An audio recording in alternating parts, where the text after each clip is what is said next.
Donc Roger nous invite à lire ce passage biblique pour introduire le culte d'aujourd'hui. Juste, réjouissez-vous, mettez votre joie dans le Seigneur et poussez des cris de joie, vous qui êtes droit dans le cœur. Et oui Seigneur, ce matin, nous sommes encore assemblés dans ce lieu avec beaucoup de joie Seigneur, parce que nous savons encore que nous sommes unis entre frères et sœurs pour entendre ta parole, pour apprendre ta volonté, tes préceptes, Seigneur, pour nos vies. Alors, Seigneur, fais en sorte que nous puissions bien mémoriser ce que nous entendons ici en ce lieu, Seigneur, et que nous puissions le mettre en pratique dans nos vies. Et Seigneur, aussi, bénis ces moments d'échange que nous avons avant ou après le culte, qui sont riches en amour, Seigneur, que nous avons les uns pour les autres, et qui nous permet de partir d'ici avec un cœur rempli de joie et cette envie de partager ta parole dans le monde. Alors Seigneur, je vais te demander aussi de bénir les membres qui n'ont pas pu se joindre à nous, qui sont en vacances ou qui sont dans la maladie, Seigneur. Là où ils sont, pose ta main sur eux, permets-leur d'avoir accès à ta parole et d'avoir un cœur pour toi ce matin. Amen. Bien, bonjour à ceux que je n'ai pas encore salués. Nous sommes heureux de pouvoir continuer. Je crois que comme ça, c'est bon là le son ? Oui. De continuer notre réflexion donc sur les 4 raisons de se réjouir en Dieu. Au moins 4. Voilà. Et nous voulons donc entamer la deuxième partie aujourd'hui. Comme je l'ai dit, on trouve beaucoup d'exhortations à se réjouir en Dieu dans la Bible. La semaine passée, nous avons vu l'occasion de nous réjouir dans le Père. Nous verrons aujourd'hui l'occasion de nous réjouir dans le Fils, en Jésus. La semaine prochaine, nous verrons pour le Saint-Esprit. Et le 4e dimanche, ce sera à propos de l'Église, le corps de Jésus.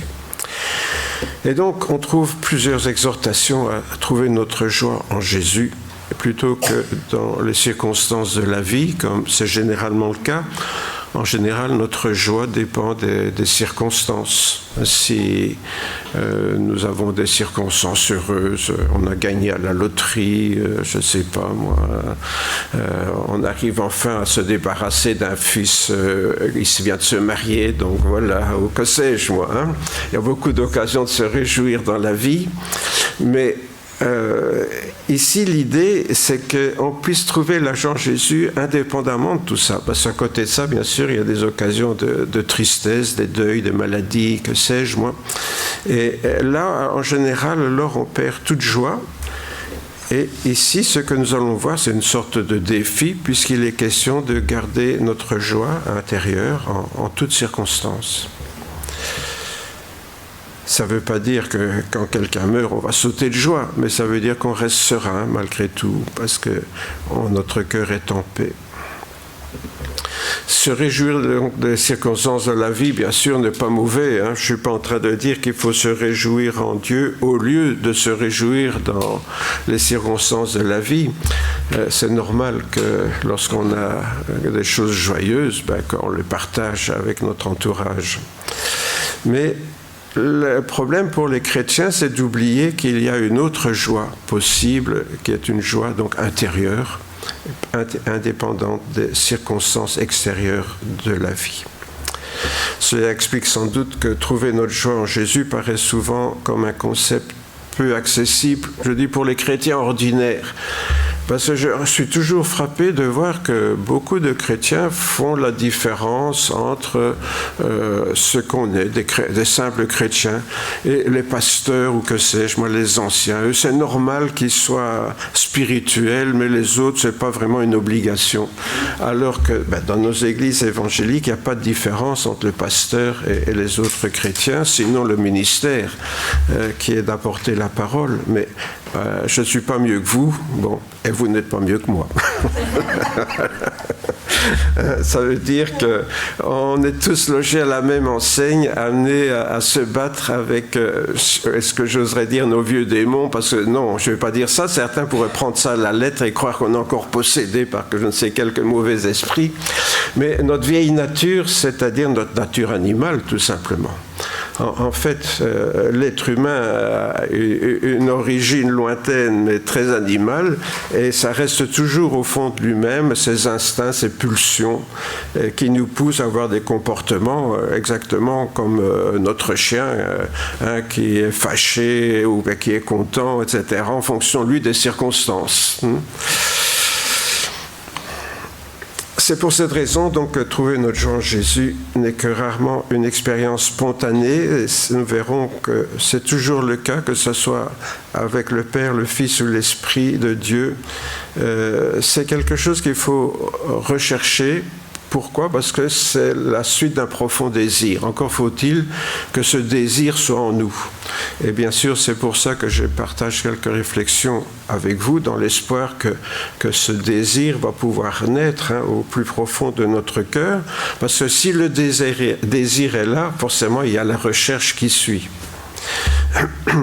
Comme on l'a vu, donc, on peut classer cette joie en Dieu de 4 façons, comme Père, Fils, Saint-Esprit, et dans son Église, je l'ai dit en introduction.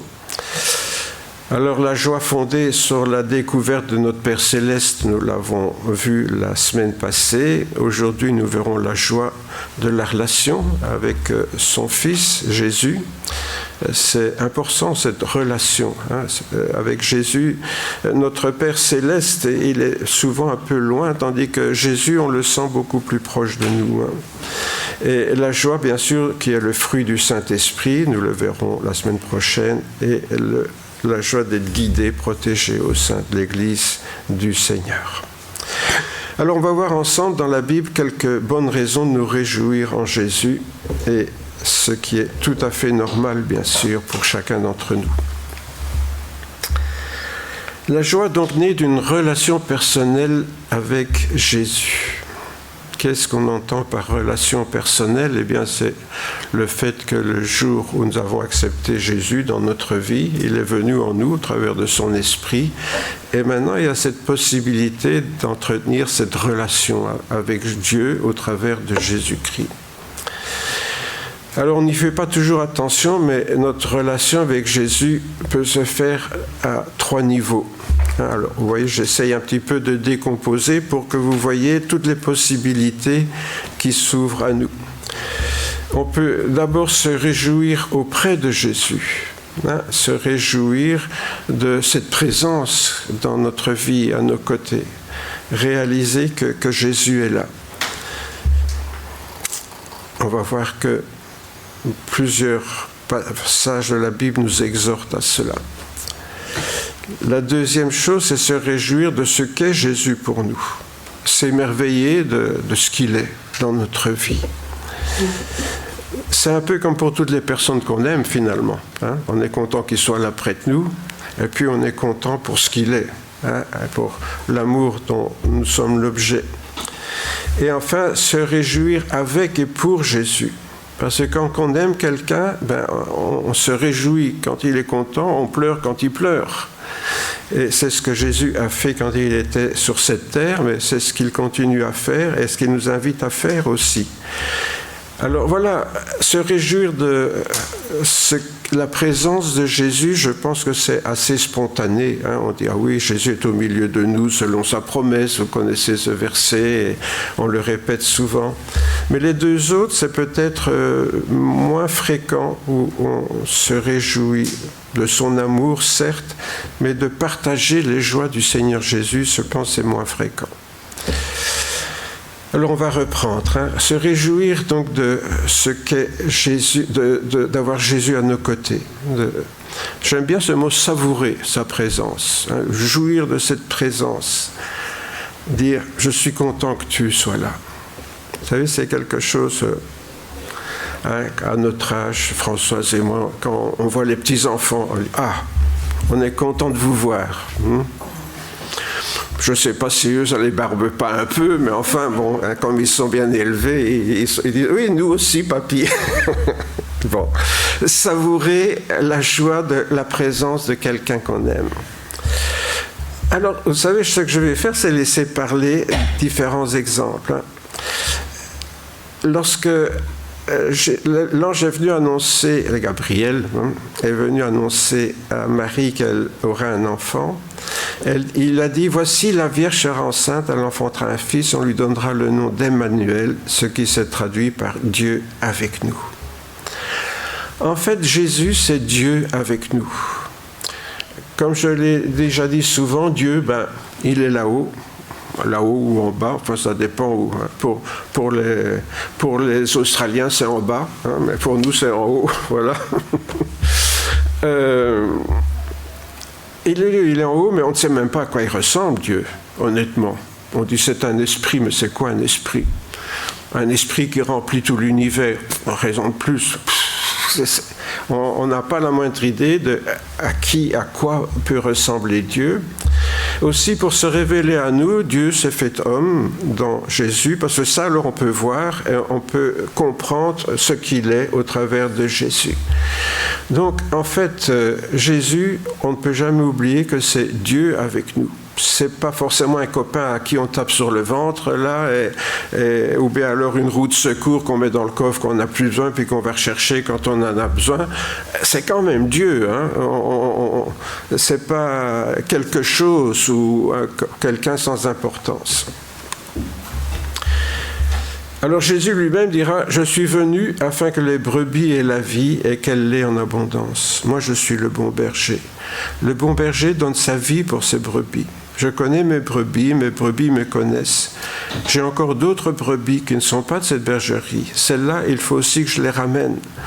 Elles entendront ma voix et il y aura un seul troupeau, un seul berger. Jésus qui est venu pour rassembler ses brebis. Au fait, c'est nous sommes auprès de Jésus, bien sûr, c'est en tant que petite brebis, en tant qu'agneau, enfin, ça dépend un peu de notre imagination. Mais ici, Jésus parle, sa volonté, c'est de rassembler ces brebis. Et je le dis souvent, quand on dit que Jésus est avec nous, beaucoup traduisent « Ah, Jésus, il est avec moi ». Oui, ça c'est l'égocentrisme des chrétiens évangéliques. Hein.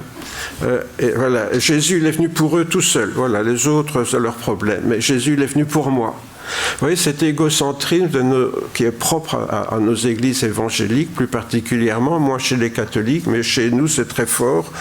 Jésus il est venu pour moi. Non, Jésus il est venu pour nous, pour le troupeau. Autrement dit, il n'est pas venu pour moi tout seul, il est venu pour moi et tous ceux qui sont autour de moi. Quand je vous disais qu'on est tous les mêmes, on est tous des brebis, hein, moi comme vous et vous comme moi, on est tous des brebis. Et Jésus est venu pour être au milieu de nous et avec nous, pour nous rassembler. Et il le dit bien, je suis venu pour rassembler, puis il y en a encore que je dois aller chercher, quoi. Hein. Et celle-là, c'est nous autres, ceux qui n'étaient pas juifs à son époque. Et avant de quitter ce monde, Jésus a dit, voilà, je suis avec vous tous les jours jusqu'à la fin du monde.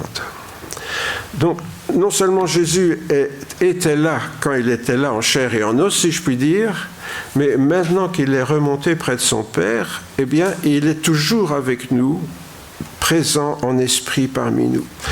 Et ça aussi, c'est quelque chose qui est important. Et vous voyez encore, Jésus dit, je suis avec vous tous, hein, je suis avec vous tous les jours, hein, jusqu'à la fin du monde.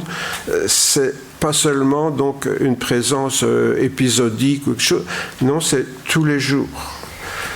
Si je suis un enfant de Dieu, il n'y a pas des jours avec et des jours sans. Il y a peut-être des jours où nous l'ignorons, mais lui, il est là.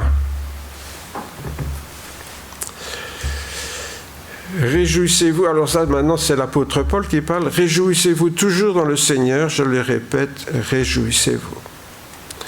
Se réjouir de la présence du Seigneur. Pourquoi est-ce qu'on ne réjouirait pas toujours de la présence du Seigneur? Ah ben, parce que certains chrétiens me disent, moi je suis fâché avec le Seigneur. Je lui ai prié beaucoup pour avoir ça, mais je ne l'ai jamais eu. Ben oui, Jésus n'est pas le petit toutou qui accourt quand on claque des doigts, c'est comme ça. En fait, c'est lui le patron. Et c'est nous, les brebis. On oublie ça souvent. Hein? On voudrait que lui soit la petite brebis qui est là, qui vient quand on l'appelle. Et Jésus est avec nous, mais il faut reconnaître qu'on ne se réjouit pas toujours, parce que dans notre cœur, il y a des jours où on n'est pas content, parce que Jésus ne fait pas tout ce qu'on veut. Et on oublie que c'est nous qui sommes là pour faire sa volonté, et ce n'est pas lui qui est là pour faire notre volonté. Mais pour beaucoup de gens, Dieu, c'est ça.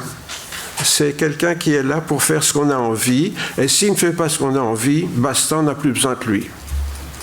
Ben oui, mais c'est pas comme ça que ça marche, c'est chrétien. C'est pas Dieu qui est à notre service, c'est nous qui sommes à son service. Ce que nous avons vu, dira l'apôtre Jean, c'est Jean dans sa lettre, ce que nous avons vu, entendu, nous vous l'annonçons à vous aussi, afin que vous aussi, vous soyez en communion avec nous. Or, notre communion est avec le Père et avec son Fils Jésus-Christ. Ah, c'est une drôle de phrase, ça. On n'est pas habitué à ça. L'apôtre Jean donc écrit et dit voilà, je vous ai annoncé tout ça pour que vous soyez en communion avec nous. Bon, c'est pas un bon théologien, Jean. Il aurait dû dire je vous ai annoncé cela pour que vous soyez en communion avec Jésus. Non, il a dit pour que vous soyez en communion avec nous. Ah bon? Encore cette insistance sur le nous. Ah mais pour moi être chrétien c'est une affaire personnelle. Le salut est une affaire personnelle. Voilà, c'est clair et net dans la parole de Dieu. Le salut, c'est personnel. Oui, le salut, mais pas la vie chrétienne. La vie chrétienne, c'est communautaire. Ah, mais moi je croyais aussi que la vie chrétienne était personnelle. Ben non, la vie chrétienne, elle est communautaire. Ça dérange, je suis sûr, beaucoup d'entre nous. Non, moi je croyais que le salut c'était... oui, le salut c'est personnel. Devenir enfant de Dieu, entrer dans le troupeau, ça c'est une décision personnelle. Jésus n'obligera jamais personne à rentrer dans son troupeau. À rentrer dans son troupeau. Et une fois qu'on est dans le troupeau, on est dans le troupeau.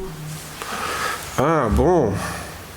Ben moi, je croyais que Jésus, voilà, il est avec moi partout où je vais.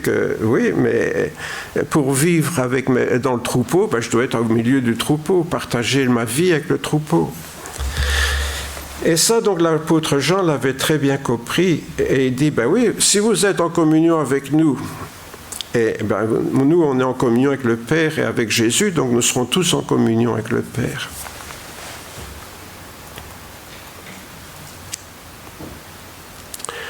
Vous savez, plus on se rapproche les uns des autres, plus on se rapproche de Jésus. Et ça, souvent, on l'oublie.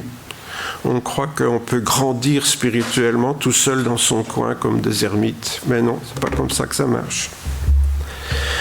Réjouissons-nous, soyons dans l'allégresse, donnons-lui gloire, car les noces de l'agneau sont venues et son épouse s'est préparée. Et qui c'est son épouse ? L'Église, c'est nous. Ah, encore une fois, nous. La communion avec Jésus, c'est quelque chose de personnel, bien sûr, mais c'est aussi quelque chose de communautaire. Parce qu'en devenant une brebis du Seigneur, je ne suis pas une brebis isolée. Oui, j'étais peut-être tout seul quand il est venu me chercher, mais maintenant je suis dans son troupeau. Et ici, c'est dans l'Apocalypse de Jean, donc, qui dit « Réjouissons-nous, soyons dans l'allégresse », même plus que de la joie, ça. Soyons dans l'allégresse, donnons-lui gloire, car les noces de l'agneau sont venues et son épouse s'est préparée. Et bien sûr, c'est à cela que nous sommes destinés. Un jour, c'est à nous trouver éternellement en communion avec lui et avec tous nos frères et sœurs de par le monde.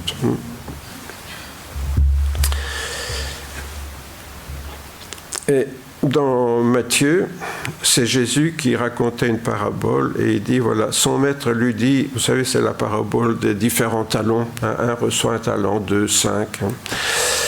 Et son maître lui dit, bien, bon et fidèle serviteur, tu as été fidèle en peu de choses, je t'établirai sur beaucoup. Entre dans la joie de ton maître. Oui, notre vie sur terre, elle est consacrée au service d'un maître qui est Jésus et à faire certaines choses. Il y a cette parabole où le serviteur doit donner à manger aux autres personnes, du service, etc.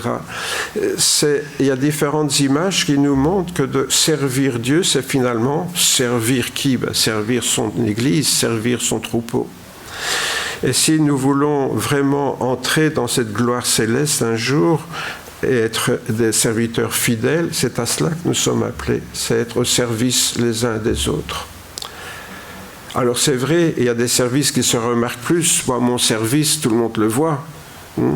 Mais d'une façon ou de l'autre, nous sommes tous appelés à être au service les uns des autres. Et donc, cette joie, cette réjouissance, en fait, elle est très fort liée à notre appartenance à un tout. On ne se réjouit pas tout seul. Les gens qui sont seuls, qu'est-ce qu'ils font le jour de leur anniversaire ? Ils vont acheter un petit moka, ils mettent une bougie dessus, et puis ils disent « Bon anniversaire, Roger !» Ils soufflent leur bougie tout seuls. Avouez que ce n'est pas vraiment réjouissant, hein ? D'accord ?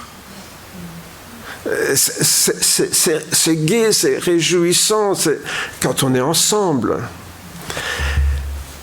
Ça, c'est vraiment... C'est pour ça que j'insiste ce matin, nous autres chrétiens évangéliques, on a du mal avec ça. On croit que d'être chrétien, c'est être chrétien tout seul.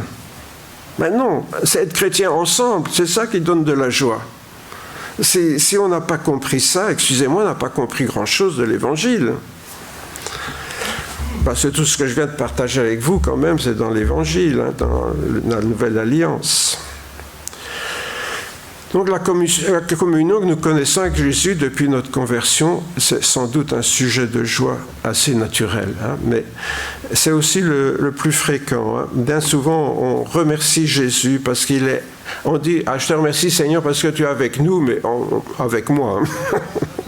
On est très individualiste avec ça. Mais ce n'est pas une raison pour ne pas se réjouir d'avoir Jésus dans notre vie, bien sûr. Le danger, c'est que ça devienne un peu mièvre, une sorte d'amour à l'eau de rose, un peu comme sur les images d'Épinal, là, dans le genre que je vous montre là. Hein. Il y a beaucoup de chrétiens, ils voient leur présence, Jésus dans leur vie, comme ça, quelque chose de très personnel, très individuel.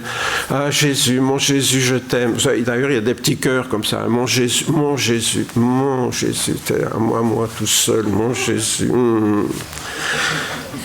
Mais c'est pas de l'amour, ça. J'allais dire, c'est de l'ânerie, enfin, c'est des enfantillages.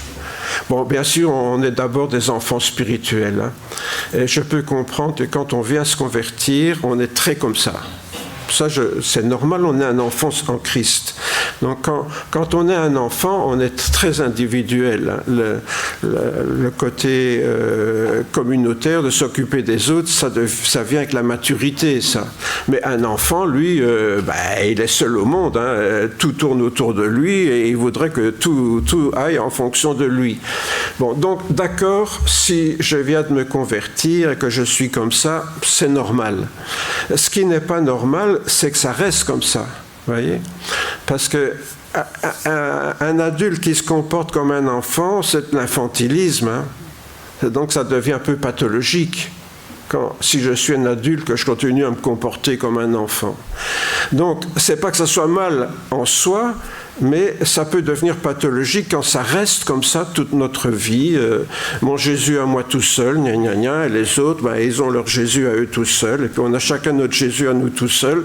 Mais non, c'est pas ça que nous venons de lire dans les textes que j'ai partagés avec vous. Car être aimé, c'est une chose, mais vivre cet amour en est une autre, et bien sûr, ça a parfois un prix. Vous savez, quand on est enfant, on reçoit. Bien sûr, on donne, mais c'est souvent assez spontané en retour de ce qu'on reçoit d'ailleurs. Hein. Voilà. L'enfant, il demande, si on dit non, alors qu'est-ce qu'il dit? Tu ne m'aimes pas. C'est ça un enfant. Il veut, et si il n'a pas, ben alors tu ne m'aimes pas. Le pire, c'est que le chantage, ça marche avec beaucoup de mamans surtout. Hein. Ouais. Donc, bien sûr, c'est un amour infantile, ça. Parce que quand on devient adulte, on se rend compte que d'aimer quelqu'un, ça impose certains sacrifices, certains renoncements, puisque aimer comme un adulte, c'est aimer l'autre, même si ça me coûte. L'apôtre Paul dira, ce sujet-là, ne soyez pas des enfants au point de vue du jugement, mais pour le mal, oui, soyez des petits-enfants. Mais pour le jugement, soyez des hommes, c'est moi qui rajoute des femmes et des hommes matures. C'est ça, on doit apprendre à devenir un peu mature dans notre évaluation des choses spirituelles, la manière dont on évalue, on juge notre foi chrétienne. Il faut apprendre donc à devenir mature. Se réjouir donc d'avoir Jésus avec nous, je viens d'en parler, de se réjouir de ce que Jésus est pour nous. C'est-à-dire s'émerveiller de l'amour d'un Dieu qui s'est fait homme pour nous sauver. C'est quand même pas n'importe quoi, ça.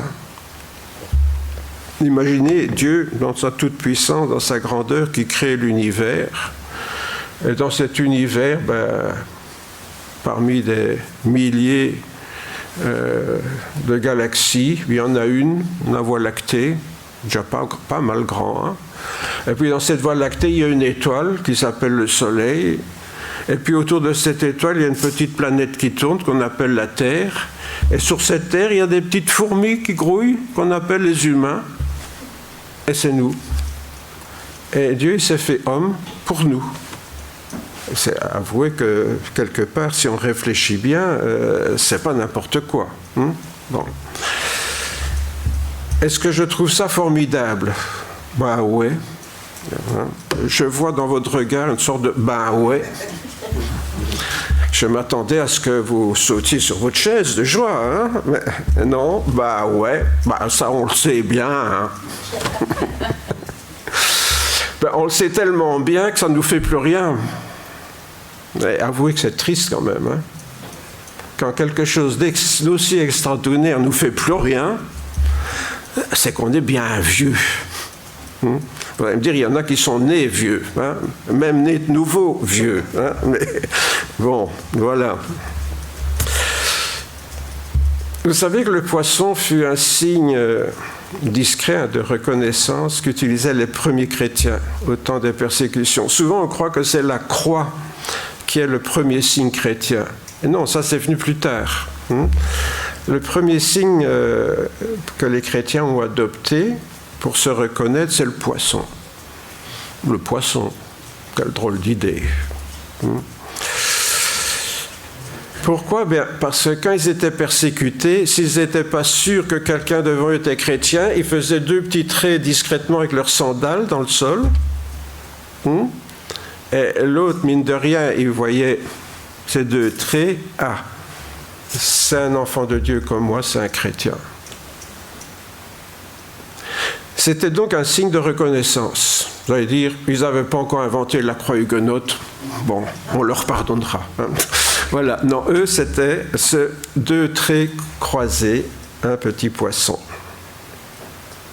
Alors, pourquoi un poisson? Parce que, on va faire un peu de linguistique ce matin.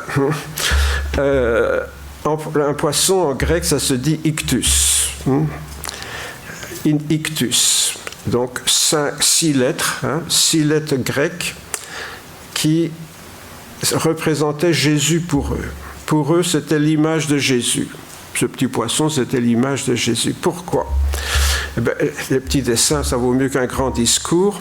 Regardez, si à gauche, c'est le mot ictus en grec, et si on prend toutes les lettres qu'on les met verticalement, ça devient un anagramme, c'est-à-dire, vous savez, il y a des gens, ils font des poèmes avec le nom de quelqu'un. Voilà. J'aime Caroline, alors j'écris C-A-L, et puis j'ai écrit des vers qui commencent par C, qui commencent par A, etc. Bon. Donc, ils ont fait ça avec le nom de Jésus. Bon, je l'ai mis à côté en latin avec les mots, les lettres latines comme nous, hein, ictus, voilà. Alors, ça voulait dire quoi? Ça voulait dire I pour Jesus, Jésus, qui, hein, le qui grec là, c'est pour Christos, Christ, T pour Théos, Dieu, U ou ou, hein, ça se prononce ou pour Ouios, fils, et S pour Soter, sauveur. Autrement dit, pour eux, ictus, c'était Jésus-Christ, fils de Dieu et sauveur. Eh bien, pour eux, c'était la définition de Jésus. Qui est Jésus pour toi ce matin? Est-ce que c'est vraiment le Christ annoncé par les prophètes, le Fils de Dieu et ton sauveur? Eh bien, si la personne qui était devant eux confessait ça, ben c'était un frère en Christ ou une sœur en Christ. C'est comme ça que le poisson donc est devenu le signe de Jésus. Aujourd'hui, ben, souvent on a le poisson du bas, là, hein, Jésus, hein, mais ça ne veut rien dire Jésus. Hein. Tandis que ictus, oui, ça veut dire quelque chose. Jésus-Christ de Dieu, le Fils, est sauveur. Voilà donc ce qu'était Jésus. Se réjouir de ce qu'est Jésus, c'était cela pour les premiers chrétiens. Ils se réjouissaient d'avoir un Jésus qui était cela. Quand on revient maintenant au texte de la Bible, voici une voix qui venait des cieux. Ça s'est fait au moment du baptême de Jésus, mais aussi lors de la transfiguration de Jésus. Hein. Cette voix qui venait du ciel et qui disait chaque fois « Celui-ci est mon Fils bien-aimé, en qui j'ai trouvé mon plaisir ». Certaines traductions disent « ma joie hein, », puisqu'on parle de la joie ce matin. Ça veut dire quoi? Que non seulement Jésus était l'incarnation de Dieu, donc le Fils. Hein. Je vous rappelle que le Fils en hébreu, c'est l'expression de quelqu'un. Hein. Fils de la colère, fils de ceci, fils de cela, c'est l'expression de quelqu'un, le mot Fils. Hein. Jésus ne s'est pas marié, il n'a pas eu un enfant dans le ciel. Hein. Donc c'est parce que parfois, je crois que les gens, ils sont un peu... oui. Et, vous savez, Dieu s'est marié avec Marie et il y a eu Jésus. Hein. Mais ça, c'est comme tous les dieux de l'Antiquité. Vous savez, quand vous lisez toutes les histoires de l'Antiquité, dans toutes les cultures, les vieilles civilisations, voilà, toutes ces vieilles civilisations, il y a des légendes où il y a des dieux qui viennent épouser les fils des hommes et il y a ces demi-dieux qui ont des pouvoirs extraordinaires. Et donc, je pense que parfois, certains chrétiens, dans la tradition chrétienne, ont vu les choses comme ça. Dieu est venu féconder Marie, vous voyez. C'est pour ça qu'il fallait qu'elle soit vierge, hein, et qu'elle est restée vierge. Hein, mais ça, alors que la Bible dit jamais ça. Elle a eu d'autres enfants après, mais bon. Donc, voilà, il fallait qu'un Dieu épouse une vierge et qu'elle ait un fils.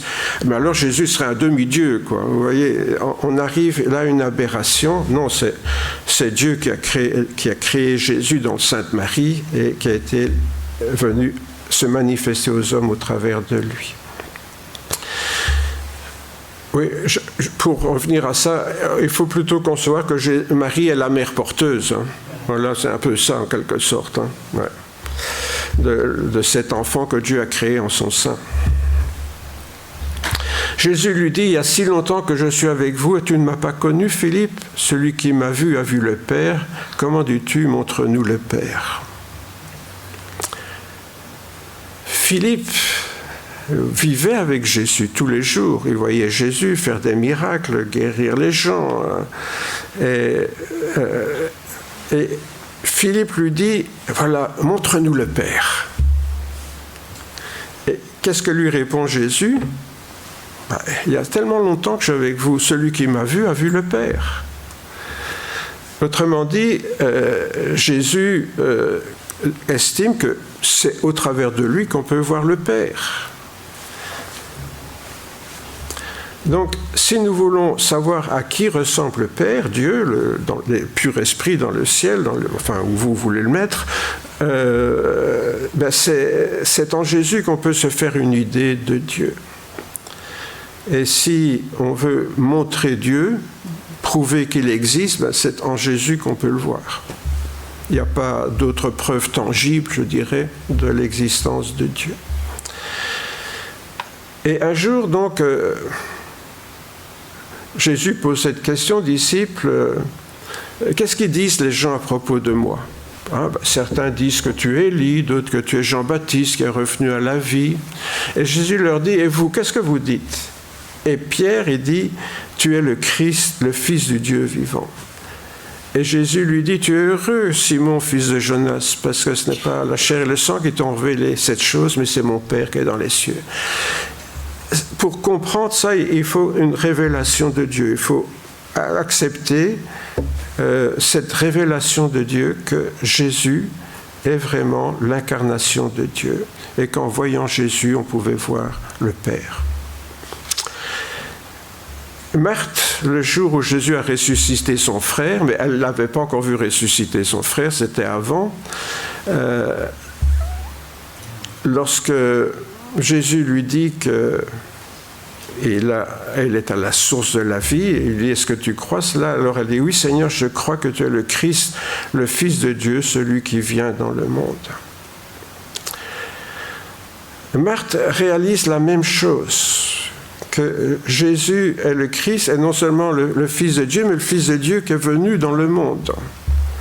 Donc on voit des contemporains de Jésus qui ne sont pas très nombreux, il faut bien le reconnaître, ils ne sont pas très nombreux, mais qui ont vraiment compris qui était Jésus en le voyant vivre. Mais beaucoup n'ont vu qu'un faiseur de miracles parmi lui, ou bien un nouveau rabbi qui annonçait une nouvelle secte juive, ou quelque chose dans ce genre-là. Mais il y a quelques privilégiés, je dirais, de son temps qui ont pu vraiment réaliser qui était Jésus vraiment, et s'en émerveiller bien sûr, parce que quand on réalise qui est Jésus, c'est vraiment un sujet de joie.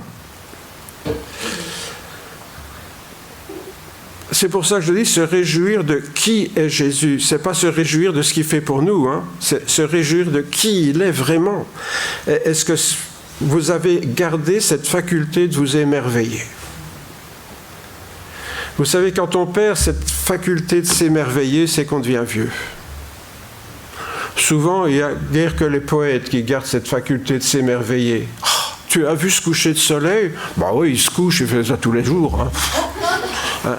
Vous voyez, donc, il y a des gens, quand ils voient un coucher de soleil, bah oui, le soleil se couche, quoi. Voilà. Hein. Et il y en a qui s'émerveillent devant ça. Cette petite fleur, là, mais tu l'as déjà vue de près quand... c'est une fleur, hein. Vous voyez, je crois malheureusement, il y a beaucoup de chrétiens qui sont comme ça avec Jésus. C'est triste hein, d'être vieux. Enfin, on peut être vieux et jeune dans sa tête, hein, mais on peut être jeune et vieux aussi dans sa tête. Hein.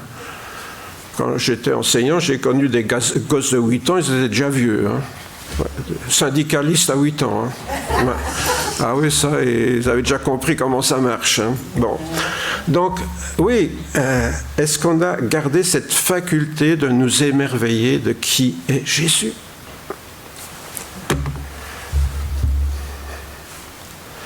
Vous donc, c'est Jésus qui parle aussi, vous avez maintenant de la tristesse, mais je vous verrai de nouveau, votre cœur se réjouira et nul ne vous ôtera votre joie. Jésus annonce donc sa résurrection, là. Il vient d'annoncer sa mort, mais il dit aussi qu'il reviendra à la vie, et il précise donc, vous me verrez de nouveau, votre cœur se réjouira et nul ne vous ôtera votre joie. Évidemment, pour nous, nous ne voyons pas Jésus avec nos yeux, mais est-ce que nous sommes capables de le voir avec les yeux de notre cœur, puisqu'il est question de se réjouir de Jésus ? Est-ce que nous sommes encore capables de voir Jésus et d'éprouver de la joie ? C'est vraiment une question que je vous pose ce matin, parce que je pense que quand on a perdu ça, on a perdu beaucoup de la joie d'appartenir au Seigneur Jésus. Si on ne réalise pas vraiment qu'il est Dieu, que c'est le Dieu tout-puissant créateur qui s'est incarné là, et qui est venu mourir pour moi, pour chacun d'entre nous. Mais c'est vrai qu'en ce qui concerne le salut, on doit réaliser que c'est pour moi personnellement. pour que je puisse entrer dans son troupeau. Mais c'est pour ça que je dis, oui, le salut est une affaire personnelle. Ça, je suis d'accord. Hein. C'est pas parce que j'ai été baptisé dans nos églises que je suis chrétien. Hein, c'est parce qu'un jour, j'ai reconnu que j'étais pécheur et que j'ai reconnu que Jésus est mort pour mes péchés et que je lui ai demandé pardon. Hein, et que je lui ai dit, ben voilà, tu as donné ta vie pour moi, ben maintenant, moi, je vais donner ma vie pour toi. C'est comme ça que je deviens chrétien. Bon, le baptême, il vient confirmer ça, mais c'est tout. Enfin, c'est tout, non, c'est beaucoup. Le Fils de l'homme est venu non pour perdre les âmes des hommes, mais pour les sauver. Le Fils de l'homme est venu pour chercher et sauver ceux qui étaient perdus. Je crois que si on n'arrive pas à réaliser qui est Jésus, c'est peut-être parce que nous ne nous voyons pas avant et après. Vous savez, devenir chrétien, c'est changer complètement de vie. C'est pour ça qu'on parle de conversion. Une conversion, c'est quand on change de système de valeurs. Bon. Quand je convertissais mon argent belge en argent français pour aller en France, je changeais de système monétaire. Bon. Donc, convertir, c'est changer de système. Il y a beaucoup de gens qui deviennent chrétiens, simplement ils adhèrent à quelque chose. Ben oui, quant à faire prendre une religion, ben oui, chrétien, c'est pas mal, quoi. Aimer son prochain, tout ça, oui. Enfin, les bouddhistes disent la même chose, mais enfin, bon, voilà, c'est bien, quoi. Voilà. Ils adhèrent à quelque chose, mais ils ne sont pas transformés. Ouais. Devenir chrétien, c'est rentrer dans un autre système et accepter qu'on vit dans un autre système. Je crois que beaucoup de chrétiens, c'est des Belges qui vont en France, mais qui payent toujours avec leur franc belge. Évidemment, ça ne marche pas. Oui. C'est ainsi que le Fils de l'homme est venu non pour être servi, mais pour servir et donner sa vie comme la rançon de plusieurs. Le Fils de l'homme, donc, c'est le Messie, hein, dans le langage biblique. C'est une référence au livre de Daniel, hein, avec la prophétie du Messie. Le Fils de l'homme, parce que Jésus est un humain, en effet, mais il est aussi Fils de Dieu, comme on verra, mon Seigneur et mon Dieu, là. Il est venu pour être servi, et non pour être servi, mais pour servir et donner sa vie. Du moins, lors de son pèlerinage terrestre, en tout cas, il était là pour se mettre au service de l'humanité, pour mourir pour elle, en donnant sa vie en rançon. On ne peut pas donner plus comme service que de donner sa vie pour quelqu'un. Et donc c'est ce que Jésus a fait lors de son pèlerinage ici-bas, pour que nous puissions justement changer de système de valeurs et reconnaître en lui le Fils de Dieu. Et il dira même, personne ne m'ôte la vie, mais je la donne de moi-même, j'ai le pouvoir de la donner, j'ai le pouvoir de la reprendre. Voilà qui est Jésus, Dieu qui se fait homme pour servir les hommes, donner leur vie librement, alors qu'il aurait pu ne pas la donner. Parfois on oublie ça, Jésus il est venu pour donner sa vie pour nous. En général, quand on estime qu'on est sur la terre pour vivre, profiter de notre existence ici-bas. On ne dit pas « je suis venu pour mourir ». Hein? Bon, mourir, oui, ça il faut bien, hein, mais on ne dit pas que je suis né pour mourir. Mais Jésus, il est né pour ça. C'est la raison de sa venue sur la terre. C'est quand même assez extraordinaire, quelqu'un qui naît dans l'intention de mourir pour les autres. Il est impossible de se réjouir en pensant, bien sûr, à la façon atroce dont Jésus lui-même a accepté de sacrifier sa vie pour nous. Quand on voit Jésus sur la croix, toutes ses souffrances, il n'y a pas vraiment un sujet de joie.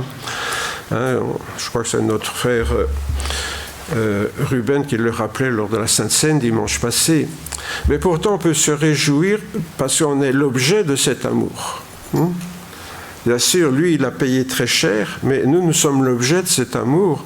Et réaliser que tout ce qu'il a fait, toutes ces souffrances endurées, c'était pour moi, pour chacune d'entre nous, parce que c'était le seul moyen pour que nos fautes soient pardonnées, que nous soyons réconciliés avec Dieu. Mais alors oui, là, il y a un sujet de joie, bien sûr, de savoir que Dieu s'est fait homme, et il s'est fait homme pour mourir, pour moi, pour toi, pour chacun d'entre nous. Dieu s'est fait homme donc pour accomplir son projet de salut pour nous tous. Et pour autant, il n'oblige jamais personne à entrer dans ses plans. Même Jésus donc n'était pas obligé. Il restait libre de renoncer. Cela faisait même tellement horreur qu'à l'avance, il a sué des grumeaux de sang. Et pourtant, il a dit à son Père, « Non pas ma volonté, mais la tienne. » C'est pour dire que Jésus était bien un homme comme nous. Il savait qu'il allait être crucifié dans quelques heures. Je ne sais pas ce que... Vous avez déjà imaginé ça? Vous êtes là, dans un beau jardin, près de Jérusalem, en train de prier Dieu, et vous savez que dans quelques heures, vous allez être crucifié. Vous pouvez imaginer ce qui se passe dans votre tête. Mais tout ça, ça se passait dans la tête de Jésus, parce qu'il était un homme comme nous. Et quand il a envisagé ça, la souffrance était tellement forte, nous est-il dit qu'il suait du sang. Hein, c'est des cas d'extrême souffrance qui arrivent parfois. Et donc, Jésus a vraiment passé par une souffrance terrible avant, et pourtant, il a pu dire « Père, non pas ma volonté, mais la tienne ». Tout ça parce qu'il nous a aimés plus que lui-même. Et ça, c'est l'amour. C'est quand on aime quelqu'un plus que soi-même. Et lui, c'est pas seulement une personne qu'il a aimée, mais toute l'humanité qu'il a aimée plus que lui-même. Chacune d'entre nous, nous avons été l'objet de cet amour. Troisièmement, se réjouir avec et pour Jésus. Partager ses désirs, sa joie, de voir des âmes sauvées. Parce qu'en fait, c'est ce qui réjouit Jésus, hein, c'est de voir des âmes sauvées.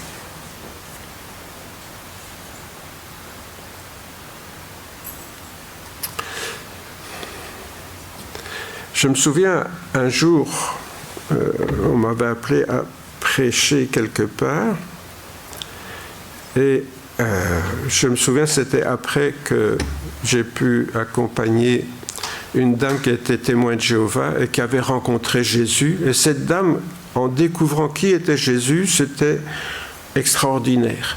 Et je prêchais et en repensant à elle, les larmes ont commencé à couler. Je n'ai pas pu m'arrêter. Parce que c'était tellement extraordinaire. Je disais, c'est comme un bébé qui vient au monde, quoi. C'est quelque chose d'extraordinaire.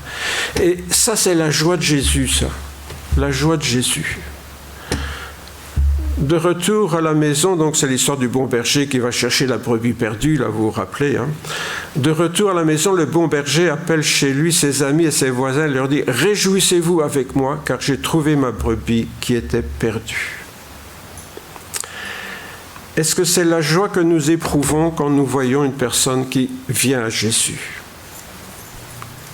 Je pose la question, est-ce que c'est vraiment cette joie que nous éprouvons quand nous voyons quelqu'un qui vient à Jésus? Jésus, c'est le bon berger, il dit « Réjouissez-vous avec moi ». C'est pour ça qu'un baptême, pour moi, ça doit être public, quoi. On se réjouit de cette personne qui montre à tout le monde, qui rend témoignage. Bien sûr, elle appartenait déjà au Seigneur avant, le jour de son baptême, mais le jour de son baptême, elle le montre à tout le monde. Et on se réjouit avec cette personne, parce que c'était une brebis perdue qui a retrouvé le chemin du ciel. Lorsque le fils prodigue revient, après avoir dilapidé tout l'argent de son père, et qu'il revient, enfin sa part d'héritage en tout cas, et qu'il revient auprès de son père, les poches vides et comme un mendiant, vraiment, le père l'accueille et dit « Amenez le veau gras, tuez-le, mangeons, réjouissons-nous, car mon fils que voici était mort, il est revenu à la vie. » Est-ce qu'il était réellement mort, le fils? Non, mais il était loin de lui. Et c'est ça, quand on dit que les gens sans Christ, sans Dieu sont morts, c'est ça que ça veut dire. Et ils sont loin de leur Père. Et ils sont morts pas parce qu'ils sont morts physiquement, mais parce qu'ils sont loin de leur Papa céleste. Car mon fils que voici était mort, il est revenu à la vie. Il était perdu, il est retrouvé. C'est pour ça qu'on parle de perdu et de sauvé. Hein. Perdu, pourquoi? Au sens du terme. Vous savez, encore une fois, nous autres chrétiens évangéliques, on raisonne mal. on croit que perdu, ça veut dire aller en enfer. Perdu, ça veut dire loin de papa. C'est ça que ça veut dire perdu. Il a perdu son chemin. Il s'est égaré sur le chemin. Arrêtons de dire que tous les gens qui ne sont pas chrétiens iront forcément en enfer. Encore une fois, ça c'est Dieu qui le sait. Mais perdu, ça veut dire quoi? Loin de son Père. Et sauvé, ça veut dire qu'on a retrouvé le chemin qui nous ramène à notre Père céleste. Il était perdu, il est retrouvé. Et ils commencèrent à se réjouir. Et puis un peu plus loin, il y a le frère qui arrive et qui est jaloux, hein, et il se fâche. Au lieu de se réjouir, il se fâche. Et le père dit, il fallait bien se réjouir et s'égayer, car ton frère que voilà était mort, il est revenu à la vie, il était perdu et il est retrouvé. Voilà comment Jésus décrit ceux qui sont loin de son Père. Et la joie que lui-même éprouve lorsque cette personne revient à son père, la brebis qui revient au bercail, si vous voulez, ou l'enfant, le fils qui revient près de son père.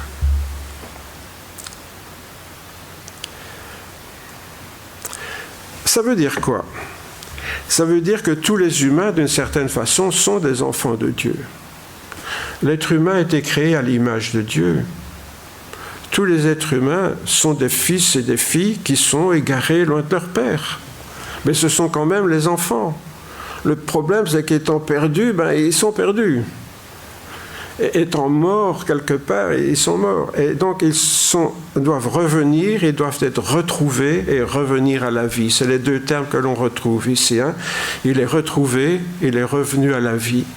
Et c'est ça, finalement, la différence entre quelqu'un qui est chrétien ou non. Hein, c'est un enfant qui a retrouvé le chemin de son Père céleste, qui est revenu à la vie alors qu'il était mort, ça veut dire sans aucune relation avec son Père depuis très longtemps. Peut-être que nous éprouvons cette joie, mais comme le fils prodigue, pas le fils prodigue, l'autre, là, parfois ça agace les autres, ces histoires de sauvés et de perdus. Et Jésus avait prévu ça, il dit « Heureux serez-vous lorsque les hommes vous haïront, lorsqu'ils vous chasseront, vous insulteront, vous rejetteront votre nom comme infâme à cause du Fils de l'homme. Réjouissez-vous en ce jour-là et tressaillez de joie, parce que votre récompense sera grande dans le ciel. » Revenir au Père, ça agace beaucoup de gens. Pourquoi? Parce que si je dis à quelqu'un, voilà, j'étais perdu, j'étais mort, mais maintenant, Dieu m'a retrouvé, je suis revenu à la vie. Il va dire, et quoi, tu me prends pour qui, moi? Vous voyez? Le problème, quand nous témoignons de ce que Jésus a fait pour nous, les gens à qui nous témoignons, il y a beaucoup de chances qu'ils prennent ça comme une accusation indirecte. Vous voyez? Et alors, ça, au lieu de leur donner envie, ça cultive, je dirais, leur allergie. Et pourtant, Jésus avait prévu ça. Il avait prévu que ça serait comme ça. Quand nous allons témoigner de ce que Jésus a fait pour nous, certains vont dire « Waouh, et comment on fait pour vivre ça ?» Ils vont vouloir avoir la même expérience. Et d'autres vont dire « Tu me casses les pieds avec tes âneries, hein. Oui, alors toi, tu es mieux que les autres, et nous, on n'est rien du tout. » Vous voyez, il y a toujours cette réaction-là qui était clairement... Et Jésus dit « Tressaillez de joie, ne vous laissez pas abattre par ça. » Parce que ça peut casser notre joie, ça. Quand on est content et puis quelqu'un nous casse la joie, hein, voilà. Vous savez, j'ai un cancer, et ma femme dit à tout le monde, wow, on est content parce qu'on a trouvé un traitement pour Roger pour le sauver. Ah oui, et il y a quelqu'un qui dit, oui, mais il mourra quand même. Vous voyez ce que je veux dire? Et il y a toujours des gens, quand vous êtes joyeux, ils vous sortent quelque chose, paf, pour vous casser. Eh bien, c'est ce qui se passe quand on est chrétien. Il y a des gens qui vous sortent, paf, quelque chose pour vous casser. Et qu'est-ce qu'il est en train de dire, là, Jésus? Ne vous laissez pas abattre. Réjouissez-vous. C'est prévu au programme. c'est prévu au programme, ça arrivera. Donc autant vous le mettre dans la tête et il y aura toujours des gens pour vous décourager.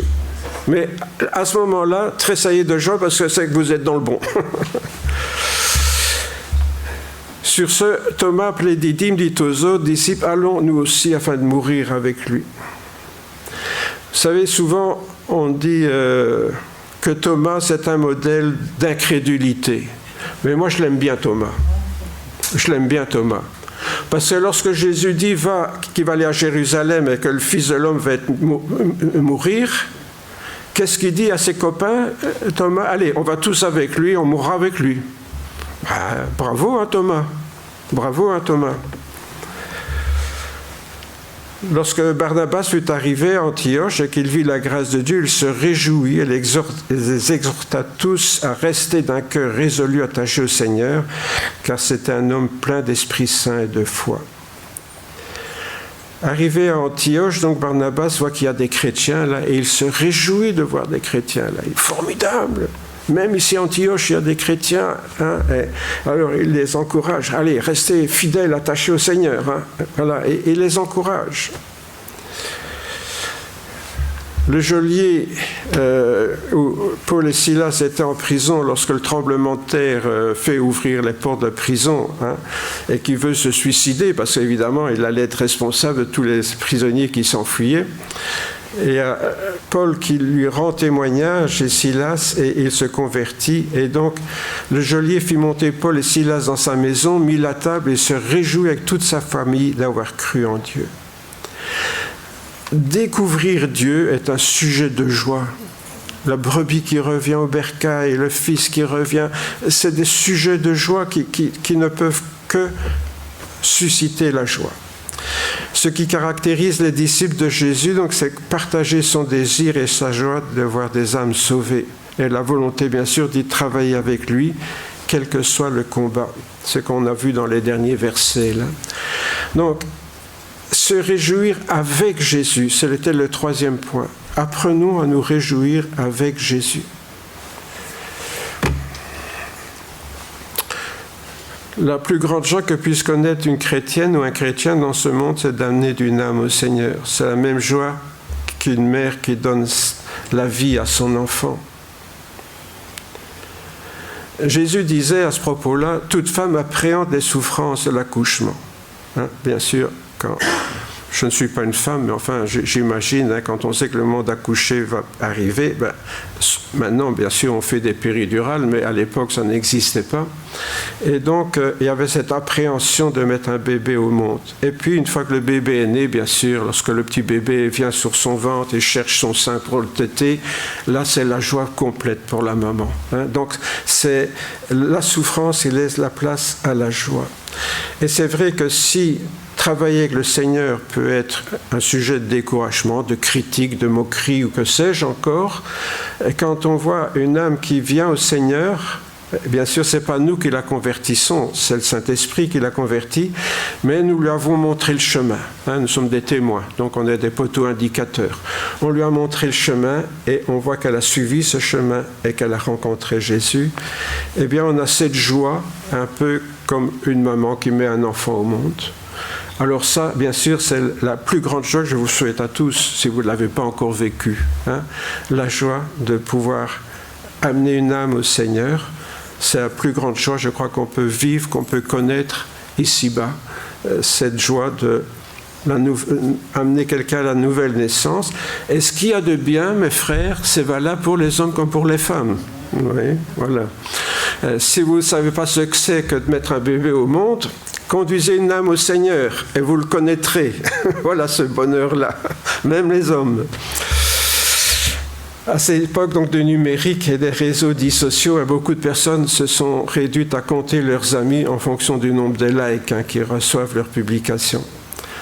Je trouve que c'est triste d'avoir des amis, des faux amis finalement, des amis virtuels, simplement parce que j'ai autant de likes. Ben oui, ouais, ben c'est des frotte-manches qui espèrent que tu feras pareil quand ils publieront, quoi. Hein, voilà, c'est rien d'autre. Donc, tandis que je suppose, moi je ne suis pas sur tout ça, je le connais, mais j'imagine que quelque part ça doit être quand même frustrant. Moi je ne comprends pas qu'on puisse se réjouir d'avoir des faux amis. Bon, moi je préfère avoir un vrai ami que 10 000 faux amis. Hein. Bon, enfin, soit, chacun son truc. Donc, mais avoir une véritable amitié, c'est quelque chose, bien sûr, qui apporte une joie beaucoup plus profonde que d'avoir des tas de faux amis, là. Plutôt que chercher l'approbation sans valeur, donc des réseaux sociaux, mieux vaut investir son temps et son énergie pour une amitié authentique et cette joie intérieure que Jésus nous offre. Parce que ça, c'est une joie qui est à l'intérieur, est loyale et apaisante. Hein, c'est pas du faux, là. Cette amitié sans faille, cet amour désintéressé est accessible, offert à toutes et à tous dans la personne du Seigneur Jésus. Cette joie sans pareil, c'est la joie d'une véritable amitié en Dieu, hein, qui était déjà promise dans l'Ancien Testament. Tu me feras connaître les sentiers de la vie, il y a abondance de joie devant ta face, des délices éternelles à ta droite. Le psalmiste anticipait ça, et nous le vivons en Jésus-Christ. Cette promesse prophétique anticipe donc déjà le paradoxe de la foi chrétienne, source d'une vie spirituelle à deux niveaux, une vie terrestre, où notre joie d'être unis à Jésus-Christ est parfois ternie par les épreuves. Il faut bien le reconnaître. Il y a souvent des réponses négatives à la joie que nous pouvons avoir. Mais aussi une vie par la foi, et notre joie d'être unis à Christ deviendra complète lors de son retour en gloire. Donc ce que nous vivons maintenant, avec certaines épreuves, nous le vivrons complètement et sans épreuve lorsque Jésus reviendra. L'apôtre Pierre nous rappelle clairement et honnêtement cette double réalité. Je vous invite à lire ce passage de 1 Pierre dans votre Bible lorsque vous rentrerez. Et c'est donc par la foi que nous appréhendons déjà notre joie en Jésus, indépendamment des circonstances de la vie. Lisez-le chez vous. Hein. C'est la première épître de Pierre, le chapitre 1er. C'est facile. Et vous verrez, il montre bien les deux aspects de la joie pour nous ici-bas et dans l'éternité. Alors, bien sûr, comment comptes-tu entretenir ta joie en Jésus et pour Jésus et avec Jésus? Ta joie en Jésus en mettant chaque jour entre ses mains la vie et le jour qui commence, hein? La joie d'être avec Jésus tout au long de la journée, d'être avec lui tous les jours, hein, jusqu'à la fin du monde. Ta joie de ce que est Jésus, en te réjouissant de la joie ineffable et glorieuse, c'est ce que Pierre dit, hein, de ce que tu vis avec celui que tu aimes et en qui tu crois sans encore l'avoir vu. C'est une joie, une communion par la foi. Vous voyez, on n'a pas encore vu, mais on éprouve déjà cette joie de ce que Jésus est. Et enfin, en voyant sa puissance quand tu travailles avec lui, tu te rappelles vraiment de ce qu'est la joie de se réjouir, hein, de ce que ton nom est inscrit dans les cieux, parce que tu es trouvé fidèle dans la tâche avec le Seigneur. Alors bien sûr, on vient de voir, on a vu dimanche passé la voie de découverte de notre Père, la joie de la relation avec son Fils. Et oui, j'ai oublié, voilà, la joie de la relation avec Jésus aujourd'hui, et dimanche prochain, le dimanche d'après, nous verrons les deux autres sujets de voix. Et vous voyez qu'il y a beaucoup de joie à découvrir en Dieu et dans son Fils Jésus déjà, et nous verrons le Saint-Esprit. La joie en Jésus, je vous invite à prier quelques instants. En effet, Seigneur, te remercions de ce que tu es, de ce que tu fais pour nous dans nos vies, de ta présence à nos côtés, de ce que tu es, toi le Fils de Dieu, présent à côté de nous jour après jour, et aussi de la joie que nous éprouvons à travailler avec toi et à partager ta joie lorsque une âme s'approche de toi. Seigneur, donne-nous de vivre pleinement cette joie de t'appartenir, que ça ne soit pas seulement des mots, mais que ça réponde à des situations concrètes au quotidien dans notre vie. C'est vraiment la grâce que nous te demandons, Père, en ton saint nom et pour l'éternité.